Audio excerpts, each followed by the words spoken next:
Irmãos e irmãs, o Evangelho nos narra essa cena da tempestade acalmada. Queremos escavar um pouco o significado espiritual desse mistério que aparece debaixo das letras do Evangelho que acabamos de escutar. Jesus diz aos discípulos ao cair da tarde: vamos para a outra margem. O cair da tarde representa a primeira noite. Todos nós sabemos que na vida espiritual existem 3 fases. E entre as fases existem noites. Entre a via purgativa e a iluminativa há uma noite. São João da Cruz chama de noite dos sentidos. E entre a via iluminativa e a via unitiva existe uma segunda noite, que é a noite do Espírito. E essas noites existem porque no caminho da nossa santidade nós precisamos ser purificados por Deus. O que significa ser purificado por Deus? Ser purificado por Deus significa ser desenraizado do mundo dos sentidos e projetado para o mundo do Espírito. Como disse Jesus à samaritana, Deus é Espírito. E os seus verdadeiros adoradores o adorarão em espírito e verdade. Ora, acontece que na primeira fase da nossa vida espiritual, Deus nos dá muitas consolações sensíveis para nos animar a progredir na virtude. Então, quando Ele começa a nos fazer saborear as suas delícias espirituais, não mais sensíveis, vem a primeira noite, que é a noite dos sentidos. Ou seja, Ele como que faz a nossa alma se desapegar da devoção emocional, sentimental, cheia de recompensas, cheia de satisfações, e tudo na vida meio que começa a conspirar, inclusive as coisas externas, para nos levar a essa primeira purificação. Ora, as pessoas que não são generosas rapidamente regridem e ficam num clima de altos e baixos. Então, quando elas estão animadas, elas rezam. Quando elas não estão animadas, elas não rezam. Quando elas estão se sentindo bem, elas rezam. Quando elas estão se sentindo mal, elas não rezam. Então ficam altos e baixos.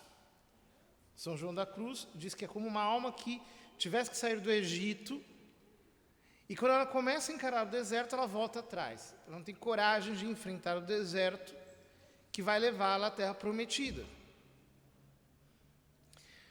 Ora, ao cair da tarde, Jesus disse a seus discípulos: vamos para a outra margem.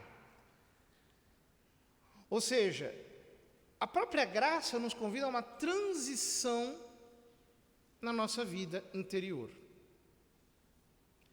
E Deus muitas vezes nos convidará a passar a outra margem, a chegar a um nível mais alto da nossa vida espiritual. Eles despediram a multidão e levaram Jesus consigo, assim como estava na barca. Despediram a multidão, ou seja, enfrentaram o desafio de ir para o deserto.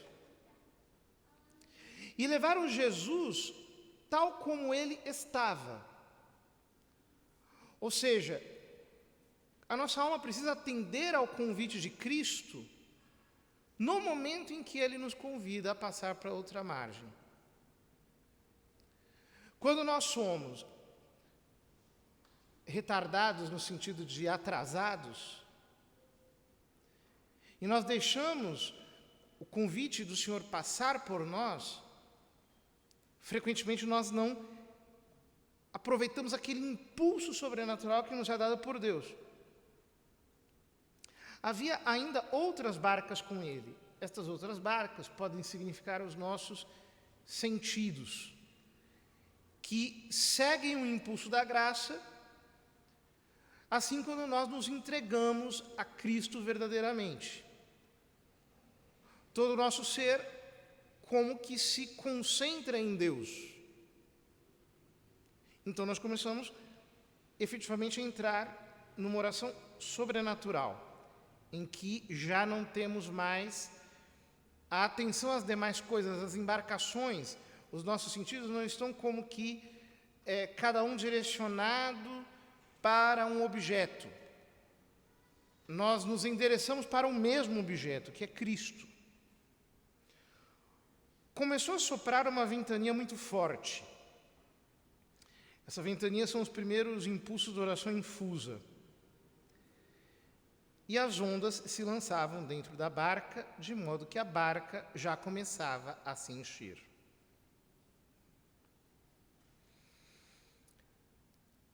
Nós não temos mais experiências do que uma tempestade no mar, porque praticamente nós não enfrentamos mais isso hoje em dia. Quase que nós não enfrentamos mais propriamente a água.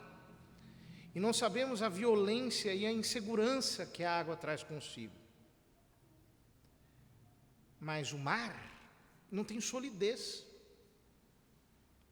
E quando o vento sopra, então nós perdemos completamente os pontos de referência, nós ficamos como que abandonados ao vai e vem das águas. É exatamente esse descompasso interior que acontece na noite dos sentidos. Nós perdemos como que as referências internas, e a nossa alma fica como que se estivesse como que desregulada. Já não conseguimos mais nos fixar na meditação.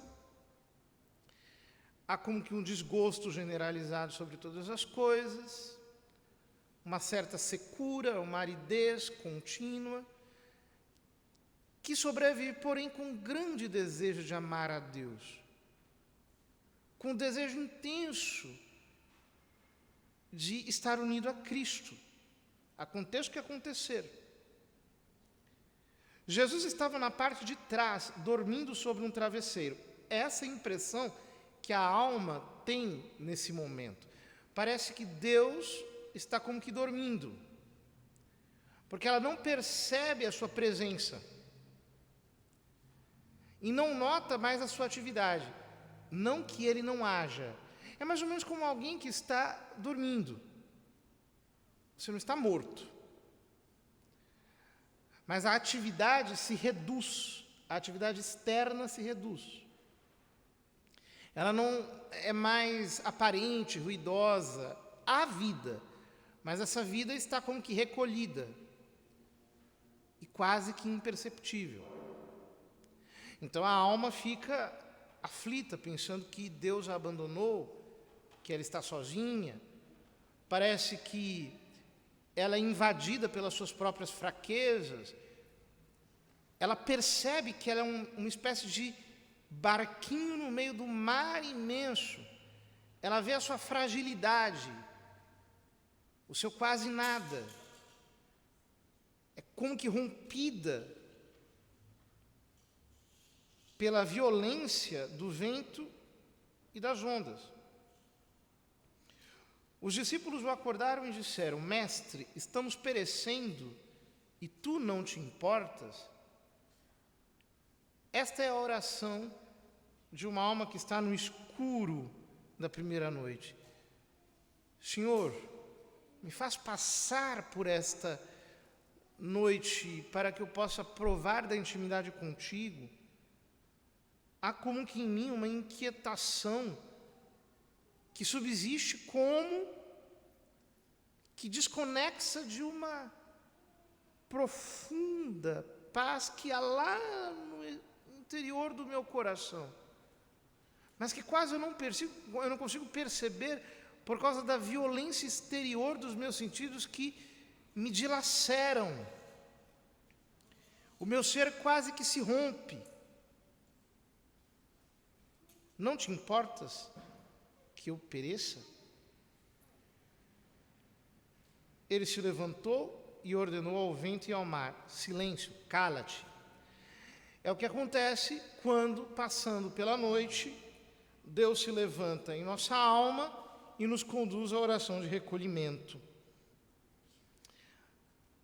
Como que imperando sobre os nossos sentidos, completamente para que o nosso ser se aquiete diante da sua presença. O Salmo nos diz que ele ordenou e levantou-se o furacão, arremessando grandes ondas para o alto, mas gritaram ao Senhor na aflição, e ele os libertou daquela angústia, transformou a tempestade em bonança, e as ondas do oceano se calaram. Este é o recolhimento sobrenatural, infuso, que Deus concede à nossa alma, quando nós passamos por essa aridez. Então Jesus perguntou aos seus discípulos: por que sois tão medrosos? Ainda não tendes fé?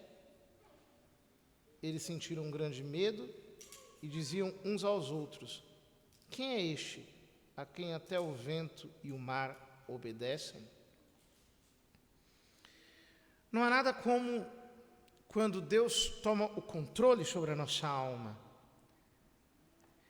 e começa a capturar nossa inteligência, a nossa vontade, os nossos sentidos interiores, exteriores, o nosso ser como que fica maravilhado diante dessa ação soberana de Deus que nos puxa para si. Mas até lá, nós precisamos aprender a conviver com o amor de Cristo que nos constrange, diz São Paulo na segunda leitura. O amor de Cristo nos pressiona. Ele está nos levando para uma oração mais viva, intensa na sua presença, que passa pela secura, pela aridez, que nos introduz num nível verdadeiramente espiritual de vida interior com Ele. A caridade de Cristo não é em nós, inerte, parada. Ele está nos levando a isso. Nós não podemos atrapalhar a ação da graça em nós, não podemos estorvá-la. E por isso precisamos aprender a nos unir a Deus pela oração, com ou sem vontade, perseverando bravamente na união permanente com Ele, recolhendo-nos no silêncio, na quietude. Porque se nós não começarmos a ir com o Senhor, a atender o seu convite, nós não queremos progredir a ponto de sequer chegarmos aos pés da primeira margem para sermos impelidos a atravessar para a segunda. Tudo depende da nossa decisão firme, férrea, de amar a Deus na intimidade da nossa vida espiritual. Essa tem que ser a nossa grande meta, o nosso objetivo. Para isso que nós nos tornamos cristãos, para conhecer Deus de verdade, para termos uma vida espiritual verdadeira. Nós precisamos nos perguntar o que nós estamos querendo, Deus ou as coisas? Se nós queremos Deus, nós viveremos como se só existisse Deus e a nossa alma.